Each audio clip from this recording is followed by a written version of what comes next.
Сәлеметсіздер ме, құрметті әріптестер? Мен орынбасар Гүлбаршын Арманқызы, Ақтөбе облысы Ойыл ауданы Сапақкөл орта мектебінің ағылшын тілі пәні мұғалімі, педагог-модератор. Менің бүгінгі педагогикалық идеялар фестиваліне ұсынғалы отырған тақырыбым ағылшын тілі сабағындағы онлайн платформалар және түрлі әдіс-тәсілдер. Бүгінгі менің тақырыбымның өзектілігі ағылшын тілі сабағында қолданылатын әдістер мен платформалар арқылы оқушылардың жазу және оқу сауаттылығын арттыру.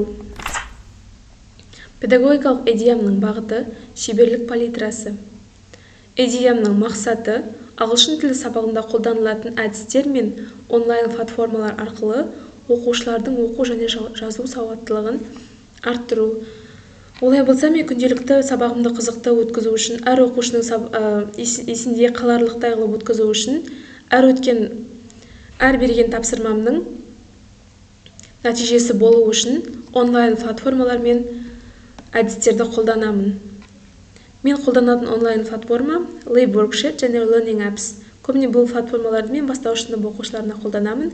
Және мен өзімнің ойлап тапқан Pop-it әдісі, Call for Television әдісі, Write Without Error әдісі. Олай болса, осы әдістер мен платформаларға тоқтала кетейін. Мен қолданатын платформалардың бірі LibWorksheet. Бұл онлайн платформа ағылшын тілі сабағында қолданылады. Ішінде химия, биология пәндеріне де тапсырмалар бар. Бұл әрбір тақырыпқа, әрбір сыныпқа дайын тапсырмалары бар платформа. Мен осы платформаның ішінен екі ғана тақырыпқа мысал ретінде тапсырмалар алған болатын. Бірінші тақырып бұл School Rules, мектеп ережелері. Яғни бұнда оқушы үйренген жаңа сөздерін суретке қарап отырып, ағылшынша атауын жазады. Мысалы, sit down, stand up деген сияқты сөздердің әріптеп жазады. Әріптеп жазу арқылы оқушының жазу сауаттылығы артады және сабағыңызда сіздің сөздік диктант жүріп отырады. Келесі менің тақырыбым осы LibWorksheet'тен орындатып жүрген тапсырмаларымның бірі Animals тақырыбы, жануарлар тақырыбы.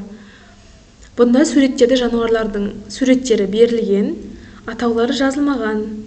Мен мысалы сұраймын, What is it, children? Балалар, бұл не?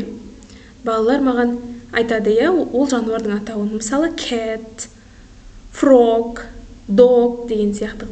Және сол сөздерді пернетақта арқылы жазады.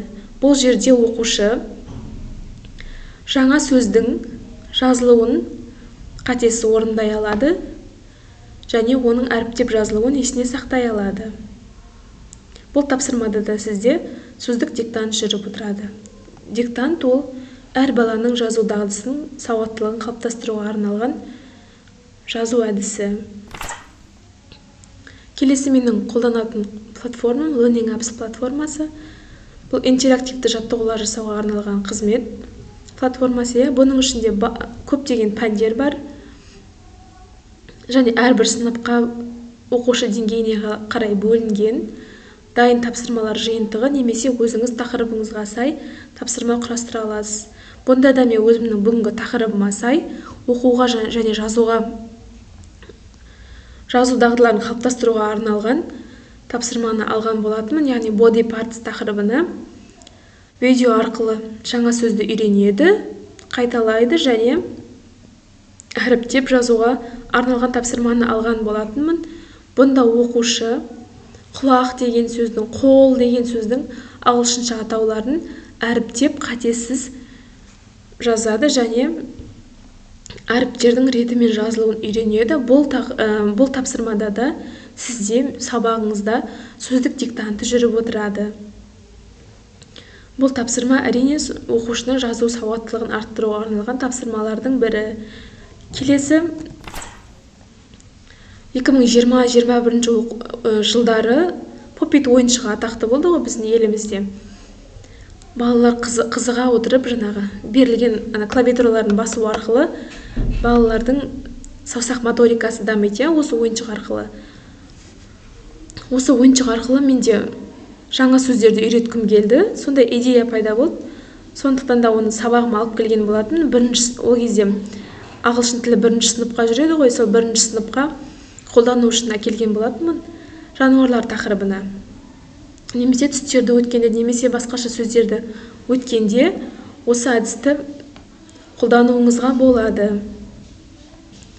Яғни попит әдісінің мақсаты оқушылармен жұмыс жасағанда попит ойыншықтары қолдану арқылы жаңа сөздерді меңгерту, жазу сауаттылығын арттыру, бастауыш сынып оқушыларының саусақ моторикасын дамыту болып табылады. Әдісті қалай қолданамыз? Әдісті жаңа сөздерді үйренгенде, түстердің атауын 3 тілде меңгергенде қолдануға болады. Мысалы, мен мына суретте көрсетіп қойғандай, попит ойыншығына әріптерді жазып қоямыз, сөздердің атауын. Арасына басқа да әріптерді кірістіреміз. Оқушы үйренген жаңа сөзін, мысалы, мен мысық деген сөздің ағылшыншасы қалай деп сұрасам, ана жерде жазып қойған әріптер арқылы басады. Мысалы, cat, dog, it, horse, жылқы деген сияқты қылып тапсырмаларды орындайды.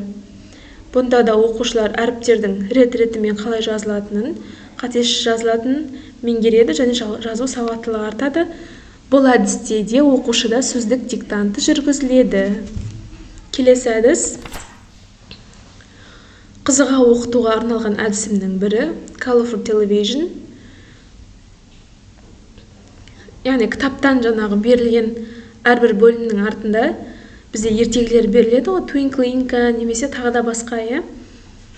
Сондай ертегілерді оқығанда қолдануға болатын әдіс, әрбір оқушы тақтаға шығып, оқушылардың алдында ана телевизордегі суреттерді айналдырып тұрып, оқуға қызығып,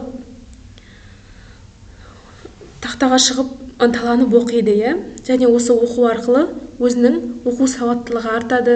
Келесі сабақта одан да күшті оқып келуге, қатесіз оқып келуге, сауатты оқып келуге ынталанады.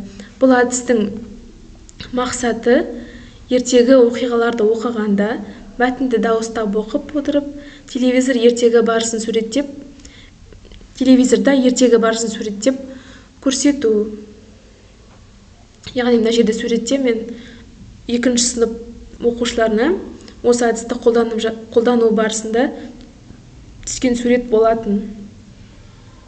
Бұл әдістің нәтижесінде оқушы ортаға шығып, телевизордағы бейнелерді қозғап тұрып, оқуға ынталанады және оқу сауаттылығы артады. Үйден мәтінді түсініп, мәнерлеп оқуға дайындалып, күнделікті сабаққа оқуға дайындалып келуге тырысады. Оқу сауаттылығы артады. Келесі әдіс Write without error әдісі, яғни қатесіз жаз әдісі. Мақсаты оқушыларға тақырыптағы жаңа сөздерге байланысты сурет көрсетіледі. Ол сурет атауының ағылшынша аудармасын жанына жазады. Мен бұнда берілген суреттерді ламинаттап, лепешка жабыстырып қойған болатынмын, және әріптерді бөлек ламинаттап, лепешка жабыстырып дайындап қойған болатынмын. Оқушы суретке қарап, оның атауын ағылшынша айтады және әріптеп, ретімен қатесіз жазуға тырысады. Бұнда да ауызша сөздік диктанты жүріп отырады және оқушылардың жазу сауаттылығы, қатесіз жазу дағдысы қалыптасады. Осымен педагогикалық идеяның нәтижесінде әр оқушы жаңа сабақта үйренген сөздерін алдағы өмірлерінде БЖБ жазу барысында, ТЖБ жазу барысында, немесе эссе жазу барысында сөздердің қатесіз жазуға дағдыланады. Ағылшын тілі пәні мектепте білім беру, тәрбие берумен қатар жасөспірімдердің жеке бас қасиеттерін тұлға ретінде жетілдіруге, қоғамдағы өз орнын табуға ерекше ықпал етеді. Бәсекеге қабілетті дамыған мемлекет болу үшін біз сауаттылығы жоғары елге айналуымыз керек. Сол үшін де балаларымыздың жалпы бүкіл жасөспірім ұрпақтың сауаттылығына үлкен көңіл бөлуіміз қажет. Бұл біздің балаларымыздың заманға бейімделу үшін маңызды. Оқытуда әр баланың оқу сауаттылығын және жазу сауаттылығына аса мән беруіміз керек. Себебі дұрыс жазуды үйрену үшін сөздерді, әріптерді қалдырмауға, әріптерді өзгертпеуге, олардың жазу реттілігін ауыстыруға